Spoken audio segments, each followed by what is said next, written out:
আচ্ছা ভাইয়া, তুই কি আমার সাথে সেক্স নামক জিনিসটা করবি? নিজের চাচাতো বোনের হঠাৎ এমন কথা শুনে বিছানা থেকে লাফ দিয়ে উঠল আবির। নিজের চাচাতো বোনের মুখ থেকে এমন কথা কখনোই আশা করেনি সে। কপাল থেকে ঝরে পড়া ঘাম দ্রুত মুছে ধমক দিয়ে আবির তার চাচাতো বোন জান্নাতকে বলল, ছি, এসব কি বাজে কথা বলছিস তুই? তুই করবি কিনা বল। আরেকবার এরূপ কথা মুখে উচ্চারণ করলে ঠাটিয়ে কিন্তু দুটো থাপ্পড় বসিয়ে দিব। আচ্ছা, তুই তো নেট চালাস, তাহলে নিশ্চয়ই পর্ন ভিডিও দেখেছিস এবং চটি গল্পও পড়েছিস। তোর কি ইচ্ছে করে না কারোর সাথে শারীরিক সম্পর্ক গড়তে? তোর কি নিজের যৌবনটাকে একটু শান্তিতে ভরিয়ে দিতে ইচ্ছে করে না? তাহলে আয় আমার কাছে, দুজনে মিলে অনেক মজা করব। তুইও বেশ মজা পাবি আর আমিও। কাছে আয় ভাইয়া, কেউ দেখবে না, কারণ এই মুহূর্তে তুই বা আমি ছাড়া বাড়িতে আর কেউ নেই। ছি, তুই এতটা নিচু মনের মেয়ে, আমার ভাবতেও ঘৃণা হচ্ছে। ছি, তুই এসব পাপ কাজ দূর। প্লিজ চলে যা আমার দু চোখের সামনে থেকে। পাপ বলছিস কেন? তুই কি পর্নগুলো দেখেছিস না বা চটি গল্প পড়িসনি? তারা যদি লিখতে বা এসব করতে পারে, তাহলে আমরা কেনই বা পারবো না? আর তুই নিজেকে এত ভালো ছেলে মনে করছিস কেন? তোর ইনবক্স চেক করলেই তো দেখা যাবে না জানি কটা মেয়ের সাথে লুটুর পুটুর করেছিস। তাই এত ন্যাকা না সেজে কাছে আয়। চল না, আমরা দুজনে মিলে অনেক মজা করি। আবিরের বুঝতে আর একটু বাকি রইল না যে তার চাচাতো বোন জান্নাত নেট দুনিয়ার ওই অন্ধকার পৃথিবীতে ডুবে গিয়েছে। পর্ণ ও চটি রোগে আক্রান্ত হয়ে গেছে, যেখান থেকে বের হওয়া অতটাও সহজতর নয়। নিজেকে আর এক মুহূর্তের জন্য আটকাতে পারেনি আবির। সঙ্গে সঙ্গে কষে জান্নাতের দু গালে দুটো থাপ্পড় বসিয়ে দেয়। সাথে সাথেই 5টি আঙুলের দাগ বসে পড়ে জান্নাতের ফর্সা গাল জোড়ায়। তুই আমার চাচাতো বোন, সেটা ভাবতেই আমার আজ প্রচুর ঘৃণা হচ্ছে। হ্যাঁ, আমিও নেট চালাই, তাই বলে এটা তুই ভেবে নিস না আমি হাজারো মেয়ের সাথে লুটুর পুটুর করি, পর্ন ভিডিও দেখি এবং চটি গল্প পড়ে বিভিন্ন পাপ কাজে নিজেকে লিপ্ত করি না। হ্যাঁ, মাঝে মধ্যে খারাপ ছবি বা ভিডিও চোখে পড়ে, সেগুলো আমি এড়িয়ে যাই, তাই বলে সেগুলো দেখি না। আমার আত্মবিশ্বাস আছে নিজের প্রতি যে আমি ইন্টারনেটের অপব্যবহার কখনো করব না, কখনোই নেট দুনিয়ার কোনো অন্যায় এবং পাপ কাজে জড়াবো না। আমাদের এমন কিছু দেখা বা শোনা একদমই উচিত নয় যেটা দেখে বা শুনে আমরা অন্যায় ও পাপ কাজে লিপ্ত হব। তোকে আমি পরিষ্কার করে বলছি, এইসব অন্ধকার পৃথিবী ছেড়ে প্লিজ আলোর পথে চলে আয়। তাছাড়া কিছুদিনের জন্য আমাদের বাড়িতে বেড়াতে এসেছিস, সো ভালোভাবেই থাক। ভবিষ্যতে আবার এমন কিছু করলে চাচা চাচিকে কিন্তু আমি সব কিছুই বলতে বাধ্য হব। আবিরের কথার জবাবে জান্নাত আর কিছু বলতে পারল না। গালে হাত দিয়ে সোজা নিজের রুমে চলে গেল। জান্নাত চলে যাওয়ার পরই আবির নিজের রুমের দরজা দ্রুততার সাথেই বন্ধ করলো এবং মনে মনে ভাবতে থাকে, আজকাল কত শত ছেলে মেয়ে যে ইন্টারনেটের মাধ্যমে অন্যায় পথে যাচ্ছে হিসাব ছাড়া।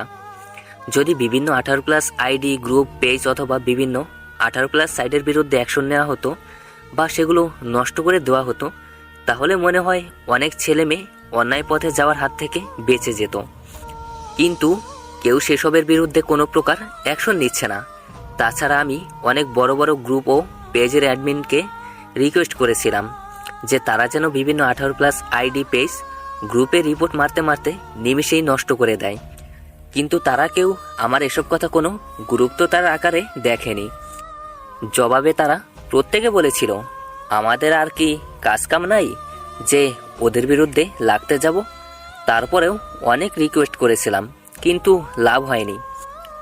একটিবার ভেবে দেখুন তো, যদি বড় বড় ভালো গ্রুপ, পেজ, সাইট, আইডি সবাই যদি সেসব 18+ আইডি এবং সাইটের বিরুদ্ধে লাগে, তাহলে আমার মনে হয় না ওইসব 18+ আইডি, পেজ, সাইটের চিহ্নটুকু পাওয়া যাবে। প্রতিদিন শত শত ছেলে মেয়ে কিন্তু নষ্ট হচ্ছে এসব বাজে পেজ, গ্রুপ ও বিভিন্ন সাইটের জন্য। রাতে খাবার খাওয়ার জন্য জান্নাতকে ডাকতে গিয়ে আবির দেখলো জান্নাত ওসব 18+ ভিডিওগুলো দেখছে। আবির দ্রুত জান্নাতের কাছ থেকে ফোনটা কেড়ে নিয়ে বলল, ছি, তোকে এত করে বলার পরেও তুই আবার এসব দেখছিস? তোর মৃত্যুর ভয় বলতে কোনো কিছুই কি নেই? এতটা নির্লজ্জ খারাপ কি করে হলি? আমার মোবাইল দে বলছি। না, দিব না। আর আমি এখনই চাচা ও চাচিকে গিয়ে সবটা বলছি। কথাটা বলার সাথে সাথে যখন আবির সামনে পা বাড়াতে যাবে তার পূর্বেই জান্নাত দ্রুত রুমের দরজা বন্ধ করে নিজ জামার খানিকটা অংশ ছিঁড়ে ফেলে। এই, তুই এসব কি করছিস? আমাকে যেতে দে বলছি। আজ আমি তোর এই মোবাইলটা চাচা চাচিকে দেখিয়ে ছাড়বো। আবিরের কথার জবাবে জান্নাত তেমন কিছু বলল না, শুধুই বাঁচাও বাঁচাও বলে চিৎকার করতে লাগলো। চিৎকার চেঁচামেচি শুনে বাসার সবাই দৌড়ে আসলো, কিন্তু রুমের দরজা বন্ধ থাকায় কেউ প্রবেশ করতে পারছিল না। পরবর্তীতে তারা দরজা ভাঙতে বাধ্য হয়। ভেতরে গিয়ে সবাই দেখতে পেল জান্নাত রুমের এক কোণে পড়ে আছে। জান্নাত নিজের বাবাকে দেখা মাত্র জড়িয়ে ধরলো এবং পরিশেষে কাঁদতে কাঁদতেই বলল, বাবা, আবির আমার গোসলের ভিডিও বানিয়ে সেটা দেখিয়ে আমার সাথে জোর জবরদস্তি করে খারাপ কিছু করার চেষ্টা করছিল। আবিরের মাথায় এই মুহূর্তে যেন গোটা আকাশটা ভেঙে ভেঙে পড়ছে। নিজের মেয়ের মুখে এরূপ কথা শুনে নিজেকে আর ধরে রাখতে পারলো না। সজোর একটা লাথি মারলো আবিরের বুকে। আবির কিছু বলতে চাইলেও তাকে বলার মতন কোনো সুযোগ দেওয়া হয়নি। অতঃপর আবিরের গালে ঠাটিয়ে কয়েকটা থাপ্পড় বসিয়ে দেওয়ার পর আবিরের বাবা বলল, তোর মতো কুলাঙ্গারকে জন্ম দিয়ে আমি খুব বড় একটা ভুল করেছি। এই মুহূর্তে তুই বাড়ি থেকে বেরিয়ে যাবি। বাবা, আমার কথাগুলো তো একটাবার শোনো। কিন্তু একটাবারের মতেও কেউ শোনেনি আবিরের কথাগুলো। বাড়ি থেকে দূর দূর করে বের করে দিল। রাত প্রায় 12টা। রাস্তার একপাশে দাঁড়িয়ে দাঁড়িয়ে সে ভাবছে এখন কোথায় যাবে, কি করবে। মিথ্যা একটা অপবাদে সে যে আজ সর্বহারা। না চাইতেও চোখ দিয়ে টপ টপ করে আবিরের জল গড়িয়ে পড়ছে। কোনো ক্রমে আটকাতে পারছে না। হঠাৎ আবির দেখতে পেল তার সামনে কেউ একজন যেন দাঁড়িয়ে আছে। অতঃপর আরো ভালো করে তাকিয়ে দেখলো দাঁড়িয়ে থাকা মানুষটার কেউ নয়, স্বয়ং জান্নাত। জান্নাত, তুই এখানে কেন? কিভাবে? আর কি চাস আমার কাছ থেকে? সবকিছু তো তুই কেড়েই নিয়েছিস। আমার সুন্দর জীবনটাকে বরবাদ করে দিলি। আবিরের কথার জবাবে জান্নাত এক প্রকার অট্টহাসিতে মেতে উঠে বলল, তোর এই সুন্দর চেহারা দেখে না সবাই তোর প্রতি আকৃষ্ট হয়। আজ তোর এই সৌন্দর্যটাই আমি নষ্ট করে দিব। কথাগুলো বলার পরপরই জান্নাত পানির মতো কিছু একটা আবিরের মুখে ছুঁড়ে মারল। মুখে পড়তে আবির বুঝতে পারলো এটা অ্যাসিড জাতীয় কিছু। সাথে সাথে এই যন্ত্রণায় কাতর হয়ে আবির চিৎকার দিয়ে উঠল। প্রতিনিয়ত ছটফট করছে সে। যন্ত্রণায় শেষমেশ মাটিতে লুটিয়ে পড়ে গড়াগড়ি করতে থাকে। হে আল্লাহ, কি আমার অপরাধ? তুমি বলো, কেন আমার সাথেই এমনটা হলো? আমি যে আর সহ্য করতে পারছি না। এতটা যন্ত্রণা বেদনা কি করে আমি নিজের উপর সহ্য করব? আমি আর পারছি না। মুখে অ্যাসিড পড়লে যতটা না কষ্ট হয় ততটা কষ্ট পাচ্ছে আবির। আর যন্ত্রণা বেদনা কষ্ট সহ্য করতে পারেনি আবির। আস্তে আস্তে আবিরের চোখ দুটো বন্ধ হয়ে যায়। তবে এখানেই কি শেষ হয়ে যাবে আবিরের গল্প, নাকি ঘুরে দাঁড়াবে, শুরু করবে নতুন এক অধ্যায়? মুখে অ্যাসিড পড়লে যতটা না কষ্ট হয় ততটা কষ্ট পাচ্ছে আবির। আর যন্ত্রণা বেদনা কষ্ট সহ্য করতে পারেনি আবির। আস্তে আস্তে আবিরের চোখ দুটো বন্ধ হয়ে যায়। তবে এখানেই কি শেষ হয়ে যাবে আবিরের গল্প, নাকি ঘুরে দাঁড়াবে, শুরু করবে নতুন এক অধ্যায়? অতঃপর আবিরের যখন জ্ঞান ফিরল তখন সে নিজেকে হাসপাতালের বেডে দেখতে পেল। মুখে বেশ যন্ত্রণা অনুভব করছে সে। তাছাড়া মুখের যাবতীয় অঙ্গগুলো ঠিক মতো তেমন একটা নাড়াতে পারছে না। ভীষণ কষ্ট তার। অবশেষে ছটফট শুরু করে দেয় সে। যন্ত্রণায় বারবার গুঙিয়ে উঠছে আবির। ডাক্তার খবর পাওয়া মাত্রই দ্রুত এসে ঘুমের ইঞ্জেকশন দিয়ে আবিরকে ঘুম পাড়িয়ে দিল এবং প্রায় 5 ঘন্টা পর আবিরের আবার জ্ঞান ফিরল। আচমকে একজন বৃদ্ধ লোক আবিরের মাথায় হাত বুলিয়ে দিতে দিতে বলল, বাবা, কে সেই অদ্ভুত নিষ্ঠুর প্রকৃতির অমানুষ যে তোমার এই মুখে অ্যাসিড নিক্ষেপ করলো?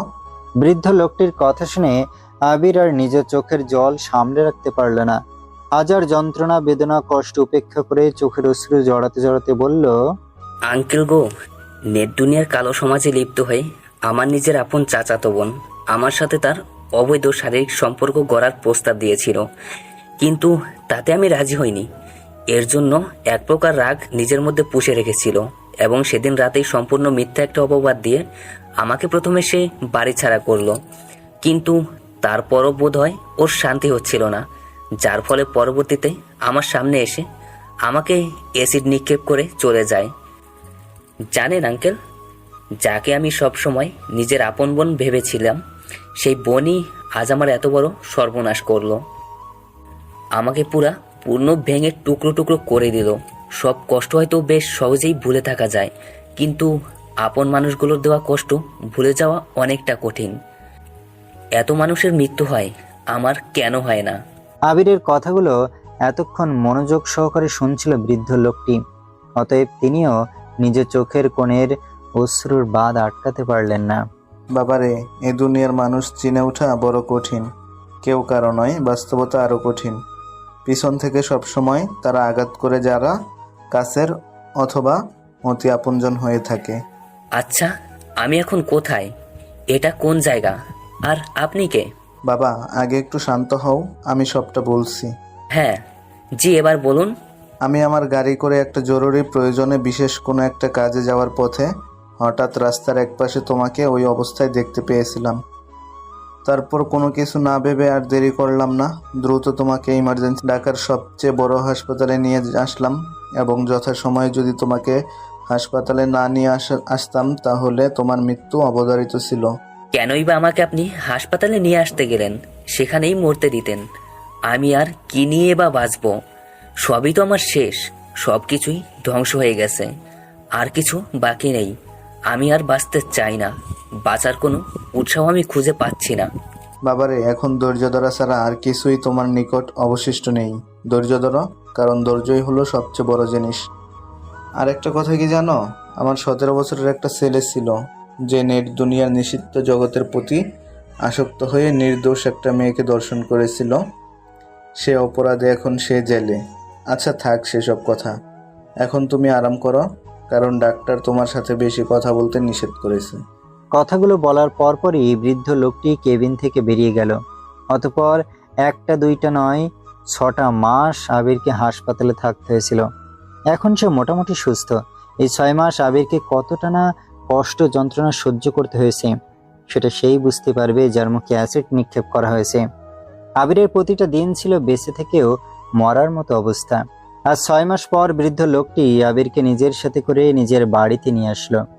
আবির এখন বৃদ্ধ লোকটির বাড়িতে বড় একটা রুমে বসে রয়েছে। হঠাৎ তার চোখের দৃষ্টি গিয়ে পড়ে রুমের এক পাশে থাকা আয়নার দিকে। ইচ্ছে না থাকা সত্ত্বেও সে আয়নার সামনে চলে গেল। আয়নায় নিজেকে দেখে নিজেই ভয়ে কিছুটা পিছিয়ে যায় আবির। বারবার হাত দিয়ে নিজের মুখটি ছুঁয়ে ছুঁয়ে দেখছে। মুখের এক পাশটা কি কুৎসিত হয়ে গেছে। নিজেকে দেখে নিজেই ঠিকমতো চিনে উঠতে পারছে না আবির। আচমকা জোরে চিৎকার দিয়ে উঠল আবির। চিৎকার শুনে বৃদ্ধ লোকটি দ্রুতই ছুটে আসলেন এবং বললেন, কি হয়েছে বাবা? আমার সব শেষ করে দিয়েছে। ও আমায় ধ্বংসের শীর্ষে তুলে দিয়েছে। আমি এই কুৎসিত বিশ্রীর চেহারা নিয়ে বাঁচতে চাই না। বৃদ্ধ লোকটি আবিরকে নানাভাবে সান্ত্বনা দেওয়ার চেষ্টা করছে, কিন্তু সব চেষ্টাই ওনার বিফলে যাচ্ছিল। আবির কিছুতেই শান্ত হচ্ছিল না। তারপরেও দমে যাননি বৃদ্ধ লোকটি। অতঃপর বহু কষ্টে আবিরকে শান্ত করতে তিনি সফল হন।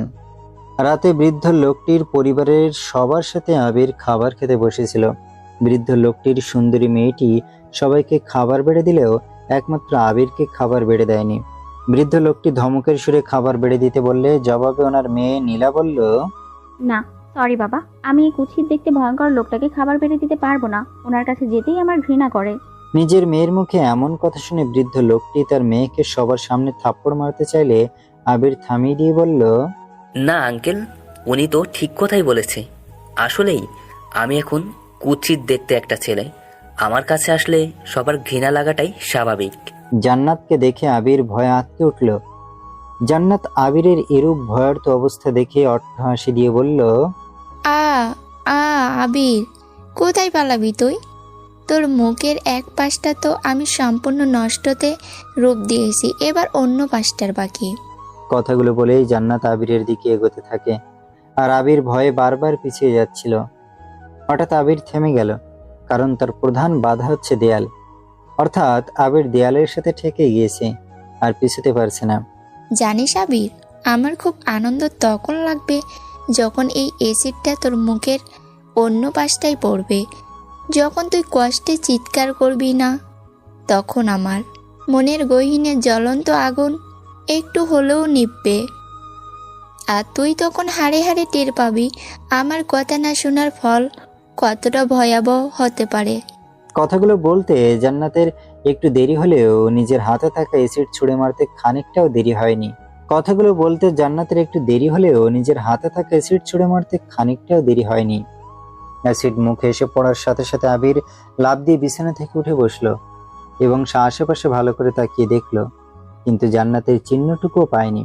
অতঃপর আবির বেশ বুঝতে পারলো যে সে এতক্ষণ স্বপ্ন দেখছিল।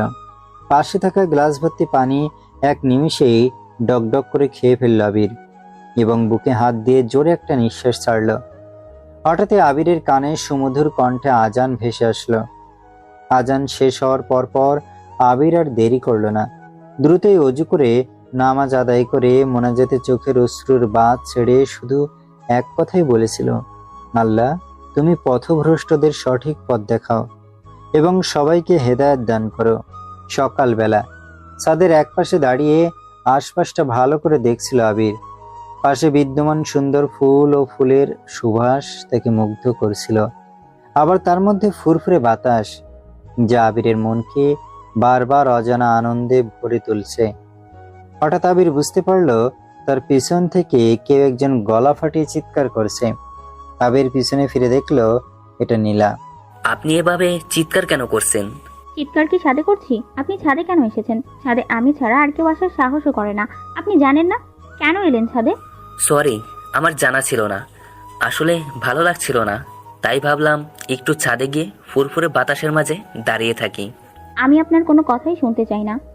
আপনি প্লিজ আমার পবিত্র ফুলগুলোর পাশ থেকে সরে দাঁড়ান, না হলে আপনার বিশ্রী কুৎসিত চেহারার জন্য আমার ফুলগুলো নিমিষেই ঝরে যেতে পারে। তাই প্লিজ আপনি এখনই ছাদ থেকে চলে যান। আমি কিছুতে আপনার মতো কুৎসিত দেখতে একটা লোককে সহ্য করতে পারছি না। নীলার কথার জবাবে আবির কিছু বলল না, কারণ কি আর বা সে বলবে, বলার মতো আর তার কাছে কোনো শব্দই অবশিষ্ট নেই।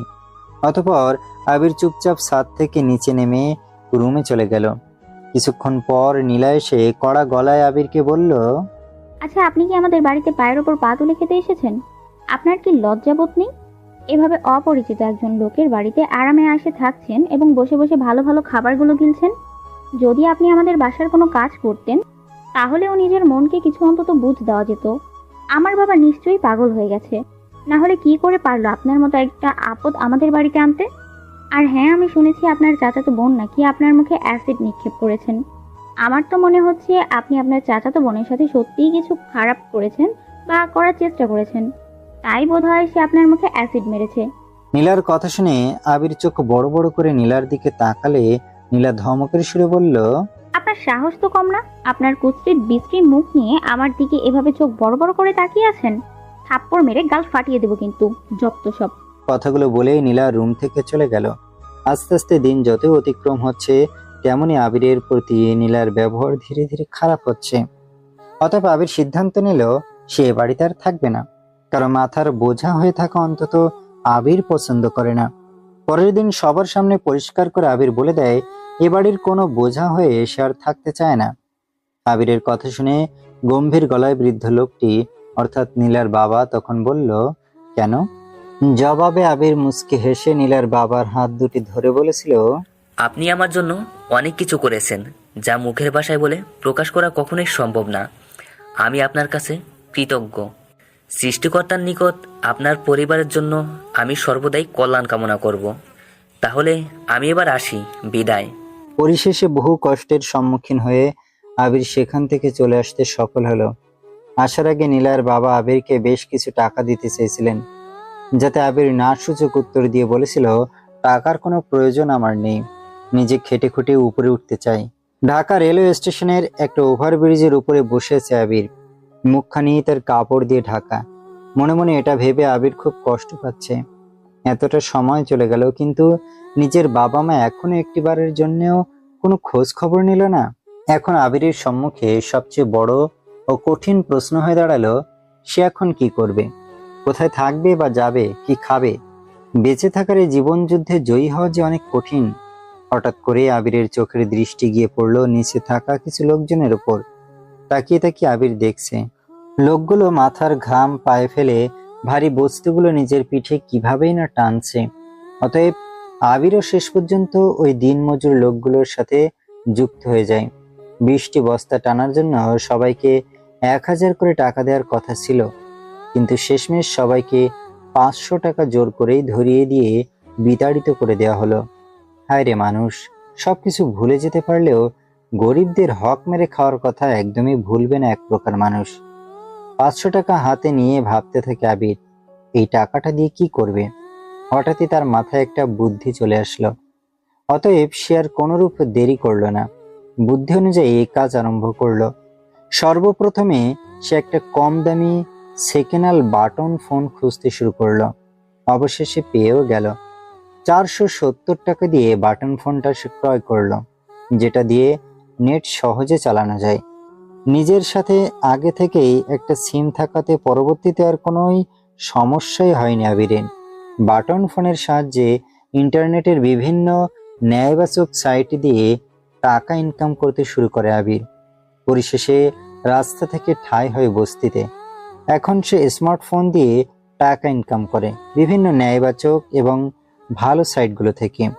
আস্তে আস্তে ল্যাপটপ, কম্পিউটার ও বিভিন্ন যাবতীয় জিনিসপত্র ক্রয় করল আবির।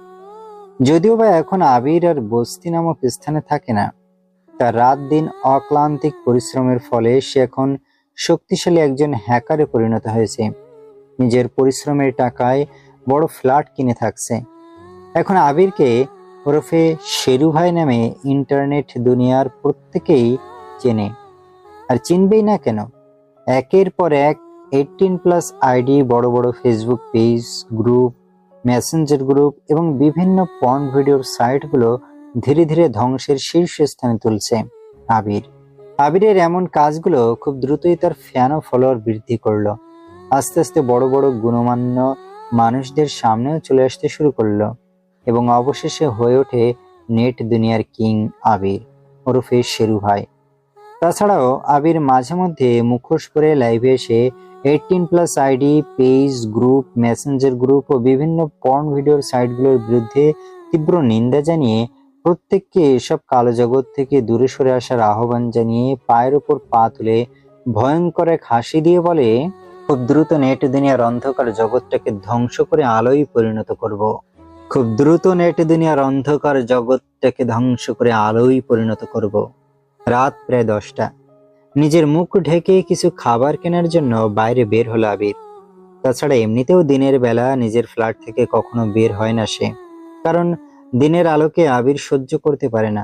তাই সব সময় রাতেই বেশিরভাগ সে বাইরে বের হয়ে থাকে।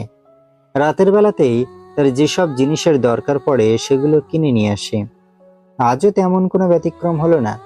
অতঃপর নিজের জন্য কিছু খাবার কেনার পর নিজ ফ্ল্যাটে ফেরার সময় আবির দেখতে পেল নির্জন এক রাস্তায় একটি মেয়ে একটা ছেলের পা ধরে অনবরত চোখের অশ্রু জড়াচ্ছে, যা দূর থেকে দাঁড়িয়ে দাঁড়িয়ে দেখছিল আবির এবং কথোপকথনগুলো মনোযোগ সহকারে শুনছিল। প্লিজ ভাইয়া, আপনি আমার এত বড় একটা সর্বনাশ করবেন না। আমি তো আপনার ছোট বোনের মতো। আপনি কি পারবেন আমার সাথে এরূপ অন্যায় কাজ করতে? আর রাখ তোর বোন, তোর এই জাস্ট 10 মিনিটের ভিডিও বিক্রি করে আমি কত টাকা ইনকাম করতে পারি তোর কি সেটা আন্দাজ আছে? তাছাড়া আমার হাতে পায়ে ধরে কোনো লাভ অবশ্যই হবে না। যদি পারিস তাহলে আমার একটা প্রস্তাবে রাজি হয়ে যা, তবে সেই ভিডিওটা আমি সঙ্গে সঙ্গে ডিলিট করে দিতে পারি। কি প্রস্তাব? যদি তুই আমার সঙ্গে শুধু মাত্র এক রাত বিছানায় কাটাস, তাহলে আমি কসম করে বলছি ভিডিওটা আমি সাথে সাথে অনন্তকালের জন্য তোমার সামনে ডিলিট করে দিব। ছেলেটির এমন কুপ্রস্তাব শোনা মাত্র মেয়েটি একটু দূরে চলে গিয়ে ঘৃণিত কণ্ঠে বলল, যে আমি কোনো মতেই সেসব পাপ কাজে নিজেকে জড়াতে পারবো না। আমি তো আমার শখ ইচ্ছার কথা বলছি, এখন বাকিটা তোমার হাতে।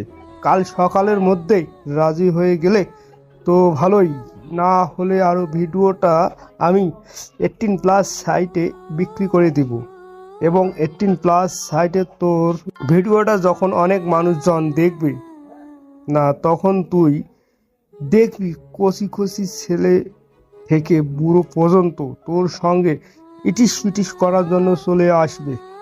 হা হা হা হা। কথাগুলো বলে ছেলেটি হাসতে হাসতে সেখান থেকে চলে গেল। মেয়েটি সেখানে হাঁটু গেড়ে বসে পড়ল। অতঃপর আবির মেয়েটির কাছে গিয়ে তার মাথায় আদর মাখা হাত বুলিয়ে দিয়ে মিষ্টি সুমধুর কণ্ঠে বলল, বোন, বোন রে, এভাবে কান্না কেন করছো? হঠাৎ করে মাথায় কারো ছোঁয়া ও পিছন থেকে কারো গলার সুর শুনতে পেয়ে পিছনে ফিরে মুখ ঢাকা কালো কোট প্যান্ট পরা একজন লোককে দেখতে পেয়ে ভয়ে কিছুটা দূরে গিয়ে বলল, কে কে আপনি? ধরে নাও তোমার এক অচেনা অপরিচিত বড় ভাই। এবার আমাকে বলো, কেন এত রাতে নির্জন রাস্তায় একাকী কান্না করছো? কোনো সমস্যায় আটকা পড়েছো কি? আবিরের কথার জবাবে মেয়েটি বেশ কষ্টে নিজের চোখের পানি আটকে রেখে বলল, না ভাইয়া, কিছু হয়নি আমার। আমাকে মিথ্যা বলার দরকার নেই, আমি সব জানি। দূর থেকে দাঁড়িয়ে সব শুনেছি, জেনেছি। আমি এখন কি করব ভাইয়া? কাপড় চেঞ্জ করার সময় ভাড়াটিয়া ছেলেটা সেটা কিভাবে যেন ক্যামেরা বন্দি করে এবং সেটা দেখে আমাকে প্রতিনিয়ত ব্ল্যাকমেল করছে। চিন্তা করো না, সব কিছুই ঠিক হয়ে যাবে। আমি শুধু এতটুকুই তোমাকে গ্যারান্টি সহ বলতে পারি। আচ্ছা, তোমার কাছে কি ছেলেটির ফোন নাম্বার আছে? জি ভাইয়া। অতঃপর আবির মেয়েটির থেকে ছেলেটির নাম্বার সংগ্রহ করে মেয়েটিকে তার বাসায় পৌঁছে দিয়ে নিজ গন্তব্যে ফিরে আসলো। আসা মাত্রই আবির প্রথমে নিজের ল্যাপটপ ওপেন করলো। অতঃপর সেই নাম্বারের মাধ্যমে ছেলেটির সমস্ত কিছু খুব সহজে নিজের আয়ত্তে নিয়ে আসলো। ছেলেটির মেসেঞ্জার চেক করে আবির দেখতে পেল একটি বড় 18+ সাইটে তার ভিডিও বিক্রি করার কথা চলছিল, কিন্তু এখনো বিক্রি করতে পারেনি। এখন আর করবেই বা কি করে? ছেলেটির সবকিছুই তো আবিরের হাতের মুঠোয়। অবশেষে আবির ছেলেটির নেট জাতীয় সমস্ত কিছু নিমিষেই নষ্ট করে দেয় এবং সেই সাথে কোনো ছাড় মেলেনি ভিডিও বিক্রি করার একমাত্র সেই 18+ সাইটটির। নিমিষেই নষ্ট করে উধাও করে দিল আবির। 18+ সাইটটি নষ্ট হওয়ার 33 মিনিট পর সেই সাইটটির মালিক বেশ একটা কষ্টেই জানতে পারলো এই কাজ আবির ওরফে শেরু ভাইয়ের। নিজের রাগ সামলে রাখতে না পেরে সেই সাইটটির মালিক আবিরের বিরুদ্ধে লাগিয়ে দেয় 10 জন নামি দামি হ্যাকার। কিন্তু সেই হ্যাকারগুলো অবশ্য হয়তো ঠিক জানতো না যে আবির তাদের থেকেও অনেক উপরে। অতএব সেই 18+ সাইটটির প্রতিযোগিতা করার অপরাধে 10 জন হ্যাকারের মধ্যে একজন হ্যাকারকেও কোনো রকম ছাড় দিল না আবির। পরের দিন সকালে কাপড় চেঞ্জ করার ভিডিও তৈরি করে ব্ল্যাকমেল করার অপরাধে পুলিশ উদুম কেলানি কেলিয়ে টেনে হেঁচড়ে সেই ছেলেটিকে থানায় নিয়ে যাচ্ছিল, যা টিভিতে সরাসরি দেখে হাসতে হাসতে আবির বেশ উপভোগ করছিল। বিকেলে নিজের কম্পিউটার ও ল্যাপটপ ওপেন করার বহু চেষ্টা করেও কিছুতেই ওপেন করতে পারছিল না আবির। একসময় আবির বুঝতে পারলো তার সমস্ত কিছু হ্যাক হয়ে গেছে, যা আবিরকে দুশ্চিন্তার সাগরে ফেলে দিল। কে বা কারা এমনটা করার সাহস দেখিয়েছে কিছুই তার মাথায় ঢুকছে না। আচমকা আবিরের ফোনে একটা কল আসে। যেই কলটা রিসিভ করার পর আবির যা শুনলো তাতে সঙ্গে সঙ্গে আবিরের ফোনটা ফ্লোরে পড়ে গেল। আচমকা আবিরের ফোনে একটা কল আসে। যেই কলটা রিসিভ করার পর আবির যা শুনলো তাতে সঙ্গে সঙ্গে আবিরের ফোনটা ফ্লোরে পড়ে গেল। ভয়ে আবিরের সম্পূর্ণ শরীর শিউরে উঠল। হঠাৎই আবার আবিরের ফোন বাজতে আরম্ভ করলো। মন না চাইলেও তড়িঘড়ি করে ফ্লোর থেকে ফোন উঠালো আবির। অতঃপর বাধ্য হয়ে কল রিসিভ করা মাত্রই ওপাশ থেকে একজন মেয়ের অট্টহাসি শুনতে পেল। কি চান আপনি? শুধুই তোকে চাই। আমাকে দিয়ে আপনি কি করবেন? তোর সাথে পবিত্র একটা বন্ধনে আবদ্ধ হতে চাই। আমি তোকে বিবাহ করতে চাই। আমার জীবনে নেই কোনো আলো, চতুর্দিকে শুধুই অন্ধকার। তাই এসব বিয়ে টিয়ে আমার দ্বারা সম্ভব না। সম্ভব, সম্ভব। আমি চাইলেই সবই সম্ভব। এখন যা, ল্যাপটপ ওপেন করে দেখ। তোকে আবার সবকিছু ব্যাক করে দিয়েছি। কথাগুলো বলেই মেয়েটি ফোন কেটে দিল। অতঃপর আবির তার ল্যাপটপ ওপেন করতে সক্ষম হয় এবং তার কিছুক্ষণের মধ্যেই আবিরের ল্যাপটপে একটা ভিডিও কল আসলো। আবিরের বুঝতে আর তেমন দেরি হলো না। একটু আগে ফোনে যার সাথে তার কথা হয়েছে এটা সেই মেয়েটাই। তাই আর 9-6 না ভেবে আবির নিজেকে দ্রুত প্রস্তুত করলো, অর্থাৎ নিজের মুখটি ভালো করে কাপড় দিয়ে ঢাকলো। অতএব ভিডিও কল রিসিভ করার পর আবির দেখতে পায় সুন্দরী একটা মেয়ে পায়ের উপর পা তুলে বসে আছে। মেয়েটি এতই সুন্দরী যে তার সৌন্দর্য বোধহয় আসমানি পরীকেও দ্রুত হার মানিয়ে ফেলবে। এখনো তাহলে মুখ ঢেকে রেখেছো? জি, আমার চেহারা আমি কাউকে দেখাই না। তাতে আমার কোনো সমস্যা নেই। তবে কিছু কথা পরিষ্কার করে শুনে নাও। আমি রিমি ইসলাম। আমার বাবা লন্ডনের একজন জনপ্রিয় ব্যবসায়ী। সেই সুবাদে লন্ডনেই থাকতে হয় আমাকে, তাই বাংলাদেশে তেমন একটা আমার আশা হয় না। কিন্তু তোমার কাজগুলো আমাকে অনেক মুগ্ধ করেছে, যা দেখে কেন যেন সত্যিই মনে হচ্ছে এখনই দেশে চলে আসি, তোমার সাথে দেখা করি। আসলে আমি তোমাকে লাইক করি বলতে আমি তোমাকে ভালোবাসি, অর্থাৎ তোমাকে বিয়ে করতে চাই। এখন তুমি হাজারো অমত প্রকাশ করলেও, জোর করে হলেও, অন্তত বিয়ে আমি তোমাকেই করে ছাড়বই। আমি একবার যখন তোমাকে ভালোবেসেছি, তবে ধরে নাও যে কোনো মূল্যে তোমাকে পেয়েই দম নিব। আর হ্যাঁ, তোমার নিশ্চয়ই মনে প্রশ্ন নামক জিনিসটা জাগতে পারে, কিভাবে আমি তোমার সব কিছু নিজের আয়ত্তের ভিতরে নিয়ে আসছি। তাহলে শোনো, লন্ডনে আমিও একজন বিখ্যাত হ্যাকার, কাজেই তোমার সব কিছু হ্যাক করতে আমার বেশ সময় লাগেনি। কিন্তু তুমি এখন কোনো চিন্তা করো না, একবার যখন তোমার লাইফে প্রবেশ করেছি, তাহলে ভেবে নিও কেউ তোমার ধারের কাছেও হাজারো চেষ্টা করলেও আসতে পারবে না। তুমি তোমার কাজগুলো চালিয়ে যাও, তোমার পাশে রয়েছি। কিছুদিন পর আমি দেশে আসছি, তোমাকে আমার সাথে পবিত্র এক বন্ধনে আবদ্ধ করার জন্য। রেডি থেকো। আর বিয়ে করবে না এমনটা মোটেও বলে ওঠো না, তাহলে হয়তো প্রাণীও মারা যেতে পারো। তাই বি কেয়ারফুল। কথাগুলো বলার পরপরই রিমি ভয়ঙ্কর একটা হাসি দিয়ে ভিডিও কল কেটে দিল। এখনো আবির এক ধ্যানে তাকিয়েছে ল্যাপটপের দিকে। এতক্ষণ যাবৎ কি হলো, কিভাবে হলো, কিছুই ভেবে পাচ্ছে না সে। শূন্য মাথায় ঘুরে ফিরে ফল বারবার শূন্যই আসছে। কোনো মতেই হিসাব মিলাতে পারছে না আবির। আজকের দিনটাকে কেন যেন তার এক স্বপ্নের মতো লাগছে। এরপর থেকে সকাল বিকাল রাত দিন রিমি নামক ওই মেয়েটা আবিরকে সব সময় ফোন করে এক প্রকার বিরক্ত করতে থাকে। আবিরের কথা বলার কোনো ইচ্ছা না থাকলেও মিশন সম্পূর্ণ না হওয়া পর্যন্ত মূলত নিজের সবকিছু হারাবার ভয়ে বাধ্য হয়ে রিমির সঙ্গে আবিরকে কথা বলতে হয়। এখন রাত প্রায় 2টো। আবির এখনো নেট দুনিয়ার একটা বাজে সাইটের বিরুদ্ধে লড়ে যাচ্ছে, যেই সাইটে পতিতালয়ের বিভিন্ন নারীদের নগ্ন ভিডিও অথবা ছবি দেখে মানুষকে আকৃষ্ট করা হয়, যার ফলে পরবর্তীকালে আকৃষ্ট হওয়া লোকজন চলে যায় পতিতালয় বা কোনো আবাসিক হোটেলে। একটা বার মনোযোগ সহকারে ভেবে দেখুন, আমিও আপনি সবাই কিন্তু জানি ওইসব খারাপ সাইটের জন্য মানুষ একমাত্র অন্যায় পথ ছাড়া আর কোনো পথে যাচ্ছে না। আপনি আমি তা ভালো করে জানা সত্ত্বেও চুপ করে কেন আছি? জানি এসব বিষয় নিয়ে হাজারো আওয়াজ তুললেও কোনো লাভ হবে না, কিন্তু তাই বলে বন্ধ করতে পারবো না এমনটা এখনো বলিনি। সবাই নিজেদের বন্ধু বান্ধব নিয়ে বিভিন্ন গ্রুপ তৈরি করুন এবং তাদের বিরুদ্ধে লেগে থাকুন, যতক্ষণ না পর্যন্ত বিজয় নিশ্চিত না হচ্ছে। আমরা এদেশের মানুষ, এদেশের ভালো খারাপ দেখা আমাদেরও দায়িত্বের মধ্যে পড়ে। অবশেষে অনেক পরিশ্রমের ফলে চিরকালের জন্য সেই সাইটটি বন্ধ করে দিতে সক্ষম হয় আবির, এবং পরের দিন সেই সাইটের সম্পূর্ণ চক্রটাকে পুলিশ নিজেদের বশে নিয়ে আসে, অর্থাৎ সবাইকে গ্রেপ্তার করেন, যা সম্পূর্ণই সম্ভব হয়েছে শুধুমাত্র আবিরের জন্য। দেশ জুড়ে নানা আলোচনা সমালোচনার শীর্ষে রয়েছে আবির, কিন্তু কেউই এখনো পর্যন্ত আবিরের কোনো সঠিক তথ্য বের করতে পারেনি। আবির কখনো দিনের বেলা বাইরে বের হয় না, কিন্তু তাকে আজ বের হতেই হলো। মুখ ঢেকে বহুদিন পর দিনে বাইরে বের হলো আবির। দিনের আলো চোখে পড়তেই কেমন যেন অস্বস্তি লাগে আবিরের। তাই আর দেরি না করে দ্রুত ধানমন্ডি যাওয়ার একটা বাসে উঠে জরুরি কোনো এক কাজে রওনা দেয় সে।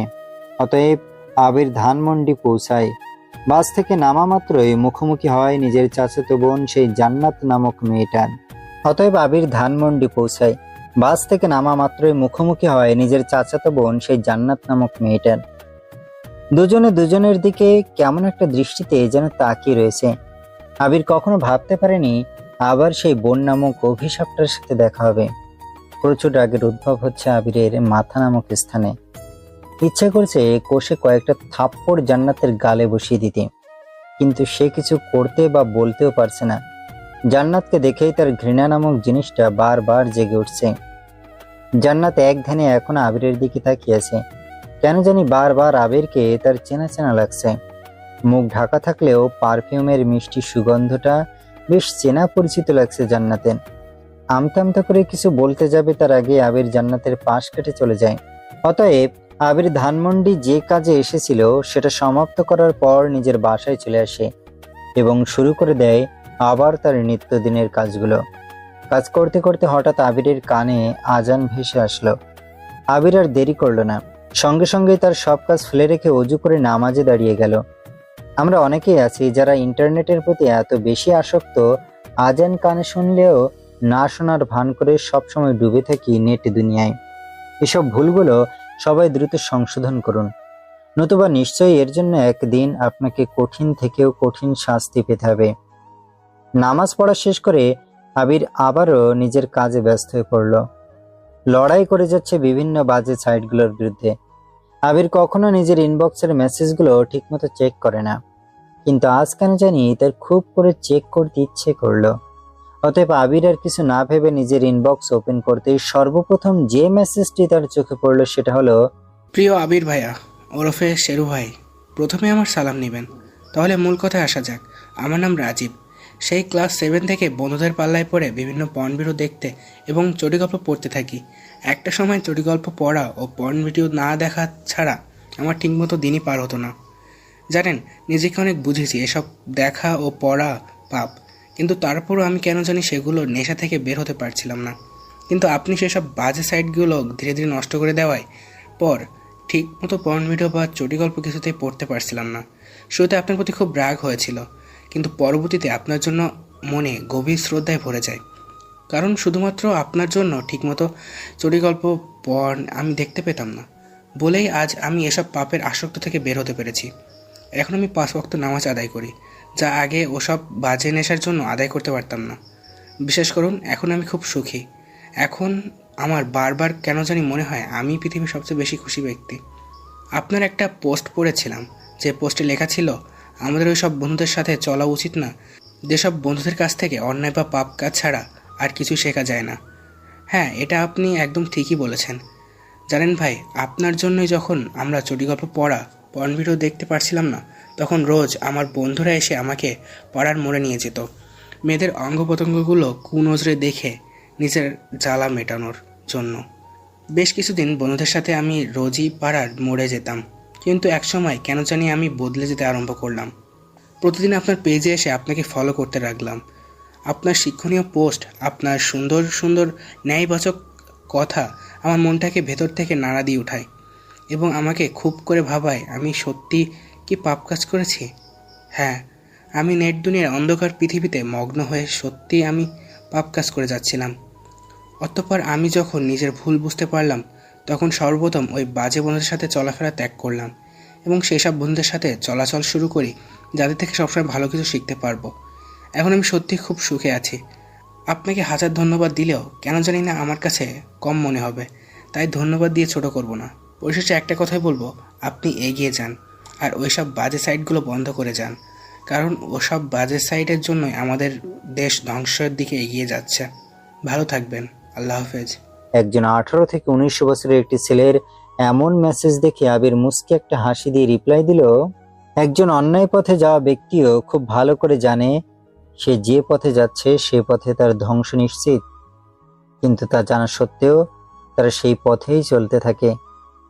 যারা নিজেকে সংযত করে সে পথ থেকে ফিরে আসে তারাই পরবর্তীতে বেঁচে যায়, আর যারা ফিরে আসতে অক্ষম হয় তারাই হয়ে যায় ধ্বংস।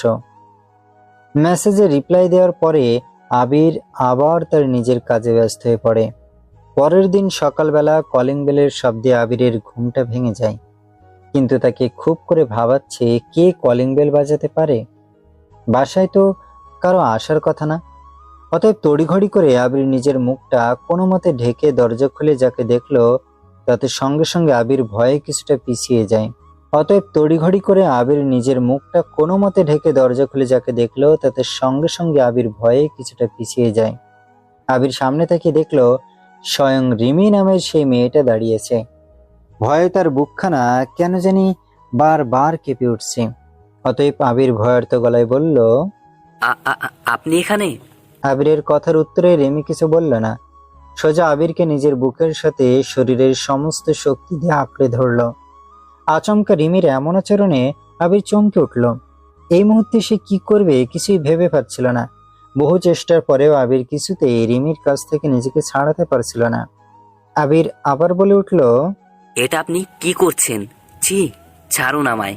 ছাড়বো না, আরও কিছুক্ষণ তোমাকে এভাবে জড়িয়ে ধরে থাকতে চাই। তাছাড়া এখনও তোমার মুখ ঢেকে রেখেছো কেন? কাপড়টা সরাও। তাছাড়া আজ বা কাল তোমার চেহারা তো আমি দেখবই। এভাবে ঢেকে রাখার কোনো প্রয়োজন মনে হয় না এখন।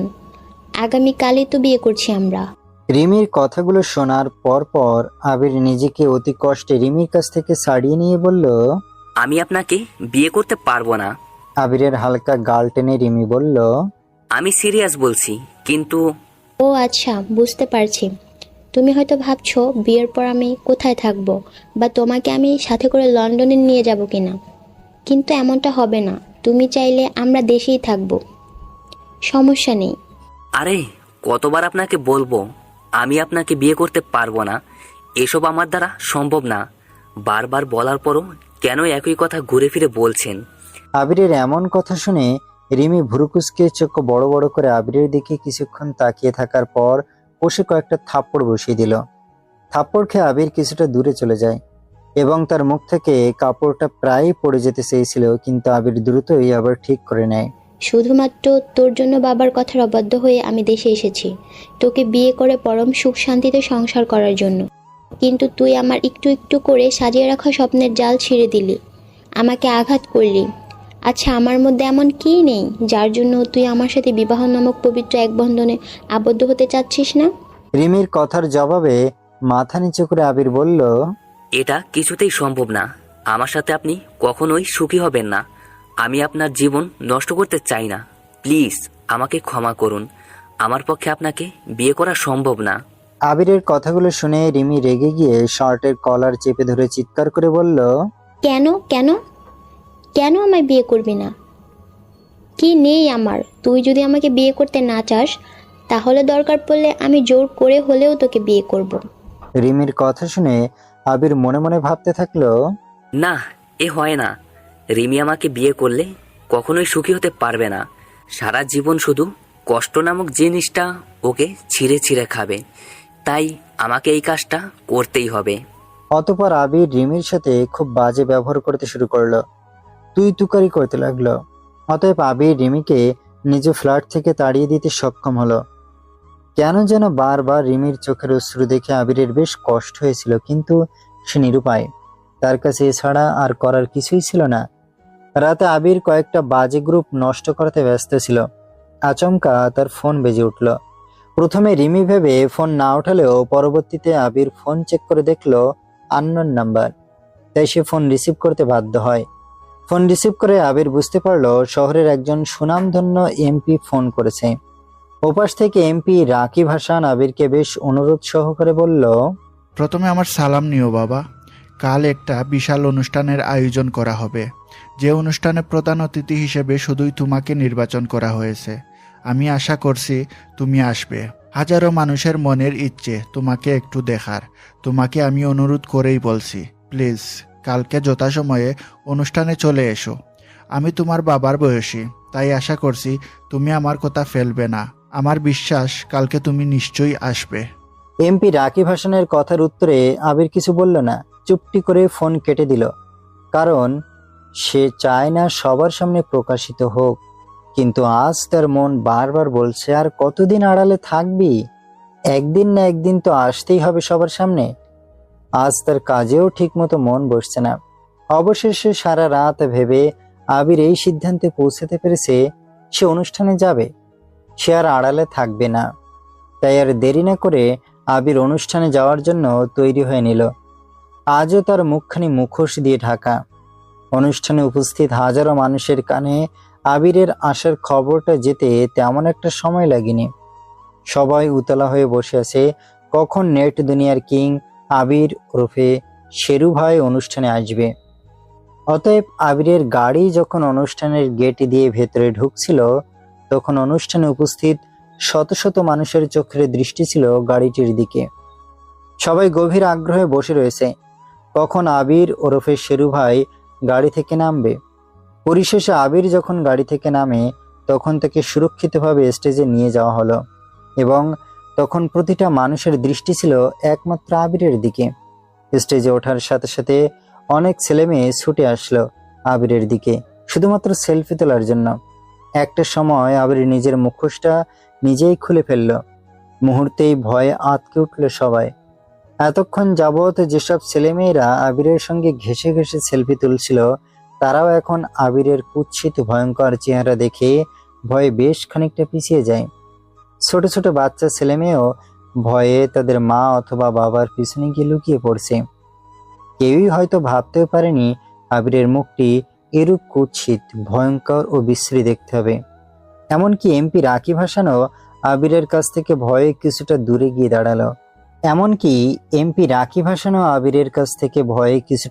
গিয়ে দাঁড়ালো। আবির মুচকি হেসে সবার উদ্দেশ্যে বলল, কি এতদিন যাকে দেখার জন্য আপনারা সবাই পাগল ছিলেন, আজ তাকে দেখে কেন পিছিয়ে গেলেন? হয়তো কেউ ভাবতে পারেননি আমার চেহারা এরকম দেখতে হবে। আমার জীবনে ঘটে যাওয়া সত্য একটা ঘটনা আপনাদের বলি, শুনুন। নেট দুনিয়ার আলোহীন নিষিদ্ধ জগতের প্রতি আসক্ত হয়ে আমার নিজের চাচাতো বোন নামক অভিশাপ্তটা তার সাথে আমার যৌন মিলনের কুৎসিত প্রস্তাব দিয়েছিল, কিন্তু আমি তার সাথে এমন পাপ কাজে জড়াবো না। সোজাসাপটা বললে পরবর্তীতে রাগে ক্রোধে কায়দা করে একটা মিথ্যা অপবাদে আমাকে সে বাড়ি ছাড়া করলো। তবুও এত অন্যায়ের পরও তার একটুর জন্যেও অনুশোচনা বোধ করলো না, বিবেক জাগলো না। আমার চেহারা আগে এমন ছিল না, আমি কুৎসিত ছিলাম না। যেদিন আমাকে মিথ্যা অপবাদে বাড়ি ছাড়া করা হয় সেদিন রাতে সে আবারও আমার সামনে এসে দাঁড়ায় এবং অ্যাসিড ছুঁড়ে মেরে চলে যায়। তারপর থেকে কতটা না যন্ত্রণা, বেদনা, কষ্ট আমায় সহ্য করতে হয়েছে সেটা আমি বেশ একটা ভালো জানি। প্রতিটা দিন বেঁচে থেকেও যেন মৃত্যুর মতো লেগেছিল। হাজারটা কষ্টের মাঝে কি করে যে আমি এখনো বেঁচে রয়েছি সেটা আমি নিজেও সঠিক জানি না। আবিরের গলার স্বর থেকে এরূপ দুঃখজনক কথা শুনে সবার চোখের জল টলমল করছে। কেউ কোনো কথা বলছে না। সবার মুখে যেন এই মুহূর্তে বলার মতো কোনো শব্দের উদ্ভব হচ্ছে না। হঠাৎ করেই কেউ একজন এসে আবিরকে সবার সামনে জড়িয়ে ধরল, আর সেই একজন হচ্ছে রিমি। অনুষ্ঠানে উপস্থিত সব মানুষই অবাক হয়ে তাকিয়েছে আবিরের দিকে। কেউ কেউ ভাবি বলে মাঝে মধ্যে চিৎকার দিয়ে উঠছে। অতএব আবির রিমিকে একটু ধমকের সুরে বলল, কি কি করছেন সবার সামনে? ছাড়ুন। আরে আমার বোকা, তোমার চেহারা কুৎসিত বিশ্রী বলে তুমি আমাকে বিয়ে করতে চাচ্ছ না? আমি তো তোমার চেহারাকে নয়, ভালোবেসেছি শুধু তোমার ফুলের মতো নির্মল ও সরল মনকে। আমি আর তোমার কোনো কথাই শুনছি না। অনুষ্ঠান সমাপ্ত হলেই আজই আমি তোমাকে বিয়ে করব। যদি আগের বারের মতো এবার অমত প্রকাশ করো তাহলে কিন্তু আমার মৃত্যু তো নিশ্চিতই, তার সাথে তোমারও মৃত্যু নিশ্চিত। রিমির কথা শুনে আবির কিছু বলতে চেয়েছিল কিন্তু বলতে পারেনি, কারণ রিমি তাকে এ বিষয় নিয়ে কিছু বলার মতো সুযোগই দেয়নি। অনুষ্ঠান শেষ হলে আবির সবার কাছ থেকে বিদায় নেওয়ার পরপরই প্রস্থান আরম্ভ করলো। যার 10 মিনিট 5 সেকেন্ড পর রিমির সাথে আবির বিয়ে নামক পবিত্র এক বন্ধনে আবদ্ধ হয়ে যায়। অবশ্য আবির প্রথমে বিয়ে করতে চাইছিল না, কিন্তু পরবর্তীতে রিমি তাকে বাধ্য করাতে সক্ষম হয়। আজ তাদের বাসর রাত। আবির রুমের বাইরে এক মুহূর্তে পায়চারি করছে আর ভাবছে সে এখন ভেতরে যাবে কিনা। আবিরের বেশ একটা লজ্জাও লাগছে, যার সাথে খানিকটা ভয়ও। আচমকা রিমি রুম থেকে বেরিয়ে এসে আবিরকে টেনে টুনে বাসর ঘরের ভেতরে নিয়ে আসে। কি হলো? এভাবে টেনে টেনে কেন নিয়ে আসলে? তা নয়তো তোমাকে আমি কোলে করে নিয়ে আসব। রাত কটা বাজে তার কোনো হিসাব তোমার কাছে কি রয়েছে? যাই হোক, বলছিলাম যদিও এখন আমরা বিবাহিত স্বামী স্ত্রী, তাই একটু কাছে আসো না। জি না, অসম্ভব। আমার লজ্জা লাগছে, আমি কোনো কিছু করতে পারবো না। তুই আসবি না? কোনো ক্রমেই না। অতএব রিমি রেগে গিয়ে আবিরের কাছে যেতেই এক মুহূর্তেই তার সব রাগ অভিমান ধুলোয় মিশে যায়। এক হাত বাড়িয়ে আবিরের যে পাশটায় অ্যাসিড ছুড়ে মারা হয়েছে সে পাশটায় হাত বুলিয়ে দিতে দিতে বলল, খুব কষ্ট হয়েছিল তোমার, তাই না সোনা? হ্যাঁ। তোমাকে আর কোনো রকম কষ্ট পেতে দিব না। এখন আমি আছি সর্বদা তোমার পাশে, চিন্তা করো না। আমি আব্বুকে বলেছি লন্ডনে ডাক্তারের সাথে কথা বলছে আব্বু। কয়েকটা দিন পর আমাদের লন্ডন যেতে হবে।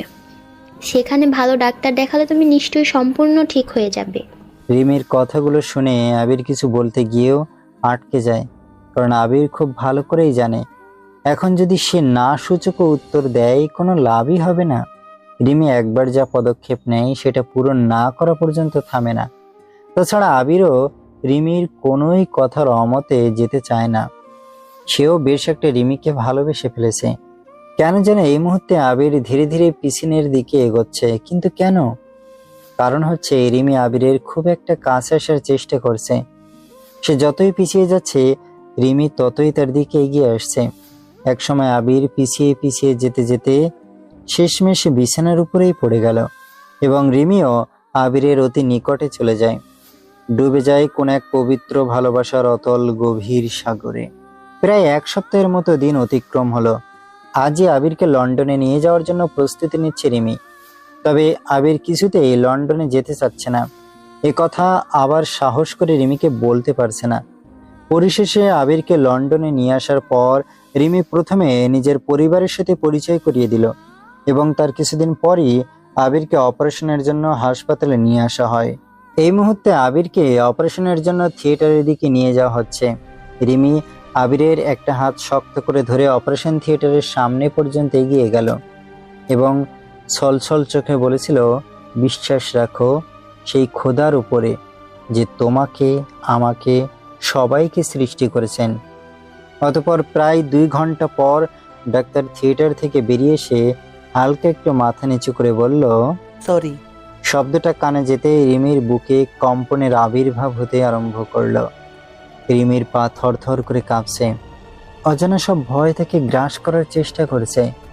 রিমি তার বাবার দিকে কান্না ভেজা চোখে তাকালে রিমির বাবা দ্রুতই ডাক্তারের শার্টের কলার চেপে ধরল এবং ধমক দিয়ে বলল, সরি মানে? শব্দটা কানে যেতেই রিমির বুকে কম্পনের আবির্ভাব হতে আরম্ভ করলো। রিমির পা থরথর করে কাঁপছে। অজানা সব ভয় তাকে গ্রাস করার চেষ্টা করছে।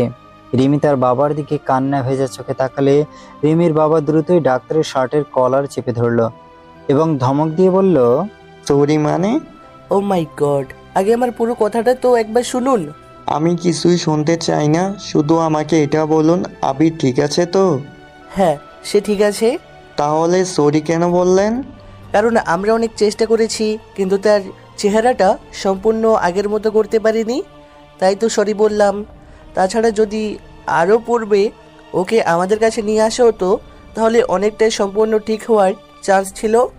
এখন মোটামুটি তার চেহারাখানি ঠিক হয়েছে বলে আশা করা যায়। 8 ঘন্টা পর তার মুখ থেকে ব্যান্ডেজ খোলা হবে।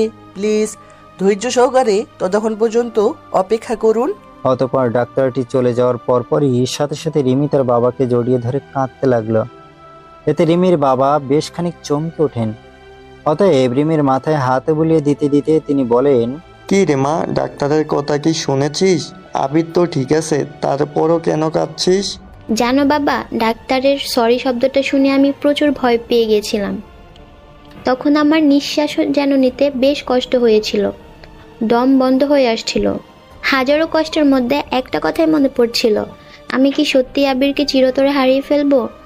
যদি সত্যি সত্যি আবির কিছু হয়ে যেত তাহলে আমি নিজেকে কখনো ক্ষমা জিনিসটা করতে পারতাম না। আরে মা আমার, এখন আর কাঁদিস না তো, সব কিছু ঠিক আছে। অবশেষে আবিরের মুখের বেন্টিজ খোলার সময় হয়ে এলো। রিমির পরিবারের সবাই গভীর আগ্রহে বসে আছে আবিরকে দেখার জন্য। ডাক্তার আস্তে আস্তে করে একসময় সম্পূর্ণ ব্যান্ডেজই খুলে ফেলল।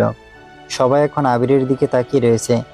পূর্বের চেয়ে আবিরের মুখটি বেশ স্বাভাবিক হয়ে গেছে, যা দেখে সবার মুখে আনন্দের ছাপ ফুটে উঠল। এদিকে নিজেকে আর ধরে রাখতে না পেরে আবিরকে নিজ বুকের সাথে শক্ত করে জড়িয়ে ধরল রিমি, যা দেখে সবাই মুচকি হেসে লজ্জায় সেখান থেকে চলে গেল। রিমি এখনো আবিরকে শক্ত করে জড়িয়ে ধরে বসে আছে এবং মাঝে মধ্যে আবিরের কপালে মিষ্টি ঠোঁটের স্পর্শও বসিয়ে দিচ্ছে। আচমকা রিমির এমন পাগলের মতো আচরণে বিরক্ত বোধ করলো আবির। অতএব একটু ধমকের সুরেই আবির বলল, আহা, কি করছো এসব? ছাড়ো আমাকে। চুপচাপ মুখ থেকে কোনো কথা বের করা ছাড়া বসে থাকো। বসে তো থাকতাম, কিন্তু আমার যে ওয়াশরুমে যেতে হবে। তবে আমার শরীরটা বেশ দুর্বল দুর্বল লাগছে, আমাকে একটু ওয়াশরুম পর্যন্ত নিয়ে যাবে? তুমি না বললেও না চাইলেও আমি তোমাকে ঠিকই নিয়ে যেতাম। এখন চলো। পরিশেষে আবির রিমিকে ধরে ধরে ওয়াশরুমের সামনে পর্যন্ত এসেই হঠাৎ করে থেমে গেল। ডান পাশে থাকা আয়নায় নিজের মুখটি বারবার দেখে বলল, রিমি, রিমি, এই যে দেখো, আমার চেহারাটা তো প্রায় আগের চেয়ে বেশ স্বাভাবিক হয়ে গেছে। উফ রিমি, আজ আমি অনেক খুশি। অতঃপর বেশ কয়েকদিন আবিরের এখানে অর্থাৎ লন্ডনেই কাটলো। কিন্তু হঠাৎ একদিন তার ফোনে এক আননোন নাম্বার থেকে কল আসলো। আবির কিছুক্ষণ ভেবে তারপর ফোন রিসিভ করলো। ওপাশ থেকে চেনা পরিচিত কান্না জড়িত একটা কণ্ঠ ভেসে আসলো। তার এটা বুঝতে কোনো সমস্যা হয়নি যে এটা তার নিজের মায়ের গলা। হ্যাঁ রে বাবা, আমার তোর সাথে সত্যি অনেক বড় একটা অন্যায় কাজ করে ফেলেছি। না জেনে শুনে ভুল বুঝে অবিশ্বাস করে তোকে সেদিন বাড়ি থেকে তাড়িয়ে দিয়েছিলাম। প্লিজ বাবা, আমাদের পারলে ক্ষমা করে দিস। আর সবচেয়ে বড় কথা হলো, জানাতে এই পৃথিবীতে আর কয়েকটা দিনের অতিথি মাত্র, কারণ ও মরণবেদী ব্রেন ক্যান্সারে আক্রান্ত। মৃত্যুর পূর্বে তোকে কিছু শেষ কথা বলতে যেতে চাই। প্লিজ বাবা, তুই আর রাগ অভিমান করিস না, ফিরে আয় না আমাদের কাছে। নিজের মায়ের কান্নার কণ্ঠটা শুনে আবিরও কেঁদে উঠল এবং ভেজা গলায় হ্যাঁ সূচক উত্তর দেয়, অর্থাৎ সে আসবে। অতএব আবির রিমিকে সবকিছু খুলে বলার পর আজকেই দেশে যাওয়ার ফ্লাইটে উঠে তারা। পরের দিন ভোরবেলায় বাংলাদেশ পৌঁছানো মাত্রই ঢাকার একটা হাসপাতালের উদ্দেশ্যে গাড়িতে উঠল। হাসপাতালে যাওয়ার প্রধান একটাই কারণ, সেটা হলো আবিরের পরিবারের সবাই এই মুহূর্তে হাসপাতালে রয়েছে, মূলত জান্নাতের কেবিনে। অবশেষে আবির হাসপাতালে পৌঁছালো। জান্নাতের কেবিনে প্রবেশ করার সাথে সাথে তার বাবা মা তাকে জড়িয়ে ধরে হাউমাউ করে ডুকরে কেঁদে উঠল। তার সাথে বাকি সদস্যদের চোখের কোণের অশ্রুও অনবরত ঝরছেই। আবির কোনো মতে সবাইকে বহু কষ্টের সম্মুখীন হয়ে শান্ত করলো। তারপর রিমির সাথে পরিচয় করিয়ে দিয়ে এক পা দুপা করে ধীরে ধীরে জান্নাতের দিকে অগ্রসর হতে আরম্ভ করলো। জান্নাতের কিছুটা কাছে আসতে আবির দেখলো মুখে তার অক্সিজেন মাস্ক লাগানো, শুকিয়ে কি করুণ অবস্থায় না হয়েছে। আবির বুঝতে পারলো সত্যি জান্নাতের অবস্থা একদমই ভালো না। জান্নাতকে দেখে আবিরের প্রচুর রাগ হচ্ছে এবং আবার কেন যেন জান্নাতের এরূপ অবস্থা দেখে বেশ মায়াও হচ্ছে। ধীরে ধীরে চোখের পাতা মেলে আবিরকে দেখতে পেয়ে চোখের কোণের অশ্রুর সব বাঁধ ভেঙে দিয়ে আস্তে আস্তে অক্সিজেন মাস্কটা খুলে ফ্যাস ফেসিয়ে জান্নাত বলল, ভাইরে, বেশিরভাগ মানুষ সেটার প্রতি সবচাইতে বেশি আকৃষ্ট হয়, যেটা তার জন্য সম্পূর্ণ নিষিদ্ধ। বেশিরভাগ মানুষ নিষিদ্ধ জিনিসেই বেশি আকৃষ্ট হয়ে থাকে। আমিও তার ব্যতিক্রম ছিলাম না। অনেক চেষ্টা করেছিলাম নেট দুনিয়ার নিষিদ্ধ কালো আধারে ঢাকা জগৎ থেকে বের হওয়ার জন্য, কিন্তু পারলাম না। যতই চেষ্টা করি ততই বারবার আমার বেহিয়া মন সেগুলোর প্রতি আকৃষ্ট হয়ে পড়ে। একদিন গভীর সিদ্ধান্তে অটল হয়েছিলাম, সেগুলো থেকে বের তো আমি হবই, কিন্তু নিষিদ্ধ জগতের ওই কালো ছায়াটা আমাকে বের হতে দেয়নি। নিজের যৌবন শান্তির জন্য তোর প্রতি একসময় আমি আকৃষ্ট হয়ে পড়েছিলাম, যার কারণে তোকে আমি সেদিন আমার সাথে শারীরিক সম্পর্ক করার কুৎসিত প্রস্তাব দিয়েছিলাম, এবং তুই যখন প্রত্যাখ্যান করেছিলি তখন রাগের বশে পরবর্তী সময় তোকে মিথ্যা অপবাদে আমি ফাঁসিয়ে দিয়েছিলাম, এবং তাতেও যখন আমার শান্তি হচ্ছিল না তখন তোর ওই সুন্দর চেহারাটা নষ্ট করার জন্য সেদিন ওই রাতে আমি তোকে অ্যাসিড নিক্ষেপ করেছিলাম। আমি খুব বড় পাপী। নেট দুনিয়ার কালো জগতে মগ্ন হয়ে ভুলেই গিয়েছিলাম। একদিন সবাইকে নিজের সব কুকর্মের হিসেব সৃষ্টিকর্তার নিকট দিতেই হবে। আমার কোনো ক্ষমা হয় না রে, আমি বড় পাপী। তোর সাথে মস্ত বড় অন্যায় করার জন্য হয়তো আমার আজ এই করুণ অবস্থা। জীবনের শেষ মুহূর্তে রয়েছি, আমি জানি আমার কোনো ক্ষমা হয় না। তারপরও শেষবারের মতো আমি তোর কাছে ক্ষমা নামক জিনিসটা চাইছি। পারলে ক্ষমা করে দিস এই পাপীকে। কথাগুলো বলার পরপরই জান্নাত জোরে জোরে শ্বাস নিতে থাকে, আর একটা সময় তার নিঃশ্বাস নেওয়াটাই চিরতরে বন্ধ হয়ে যায়। ঘুমিয়ে পড়ে চিরদিনের জন্য, যে ঘুম আর কখনো ভাঙার নয়। সেদিন আবির কিছুই বলতে পারেনি, নীরবে দাঁড়িয়ে কয়েকটা ফোঁটা চোখের জল ফেলা ছাড়া।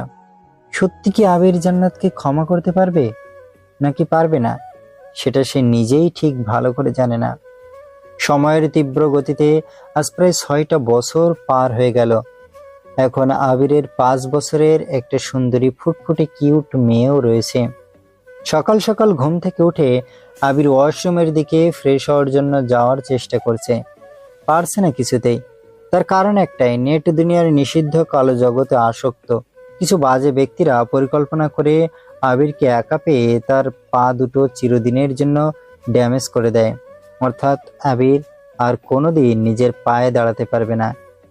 এতে তার কোনো আফসোস নেই, কারণ ভালো মানুষের শত্রু থাকে, এটা খুব স্বাভাবিক ব্যাপার। তবে আবির আল্লাহর কাছে সব সময় প্রার্থনা করে হাত দুটো সব সময় বিপদমুক্ত রাখার জন্য, কারণ এই হাত দিয়েই আবির এখনো লড়ে যাচ্ছে কালো দুনিয়া ধ্বংস করে আলোর প্রতিফলন করার জন্য। রুমে এসে আবিরকে বারবার বিছানা থেকে নামার চেষ্টা করতে দেখলে রিমি হালকা ধমক দিয়ে বলল, তোমাকে কতবার বলেছি কখনো নিজে নিজে কোথাও যাওয়ার চেষ্টা করবে না, তবুও কেন আমার কথা শোনো না তুমি? না মানে তোমাকে কত দিক সামলাতে হয়, তাই তোমাকে আর অযথা ডাকতে চাইনি। চুপ, তোমার কাছে সবকিছুর চেয়েও আমার হাজবেন্ডের কদর অনেক বেশি, বুঝতে পেরেছো সোনা? তোমার মতো মেয়েকে আমার জীবনসঙ্গী হিসেবে পেয়ে আমি সত্যি নিজেকে ভাগ্যবান মনে করি। এভাবেই খুব সুখেই কাটতে লাগলো তাদের সাজানো গোছানো সুন্দর মিষ্টি সুখের সংসার।